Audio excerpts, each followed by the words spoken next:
வீட்டில் அப்பளம் மட்டுமே இருந்துச்சுன்னா போதுங்க, நல்லா ஒரு டேஸ்டியான அப்பள தொக்கு எப்படி செய்யுதுன்னு பார்த்துடலாம் வாங்க. ஒரு வானலியில் கொஞ்சமாக எண்ணெய் விட்டுக்கலாம். 3 தக்காளி, 10 சின்ன வெங்காயம், 6 பல்லு பூண்டு சேர்த்துக்கலாம். மூடி போட்டு ஒரு 5 நிமிஷம் வேக வச்சிடலாம். இது வெந்த பின்னாடி இது மாதிரி தோலெல்லாம் எடுத்துடலாம். தோல் நீக்கிக்கிட்டால் நல்லா மசிஞ்சு கடைஞ்சி எடுத்து வச்சுக்கலாம். இது நல்லா கடைஞ்சி எடுத்து வச்ச பின்னாடி இது கூடவே மிளகாய்த்தூள், மல்லித்தூள், கரம் மசாலா, மஞ்சத்தூள் போட்டு இதை நல்லா உப்பு சேர்த்து நல்லா கிளறி விட்டு கொஞ்சமாக தண்ணி சேர்த்திக்கலாம். ஒரு 1/2 டம்ளர் தண்ணி நம்ம சேர்த்துட்டு ஒரு மூடி போட்டு ஒரு 5 நிமிஷம் கொதிச்சா போதுங்க.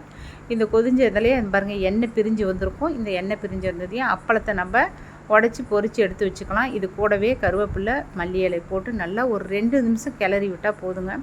இது சாதம், சப்பாத்தி, இட்லி, தோசை எல்லாத்துக்குமே இது பொருத்தமாக இருக்கும். நான் இன்றைக்கி நல்லா ஒரு மொறுமொறுன்னு நெய் தோசை ஊற்றினேங்க. அதுக்கும் மேலே நல்லா மலைச்சாரல் மாதிரி பொடியை விட்டு நல்லா மொறுமொறுன்னு எடுத்து வச்சு இந்த மாதிரி சாப்பிட்டு பாருங்களேன். அப்பா 10 தோசை உள்ளே இறங்குங்க.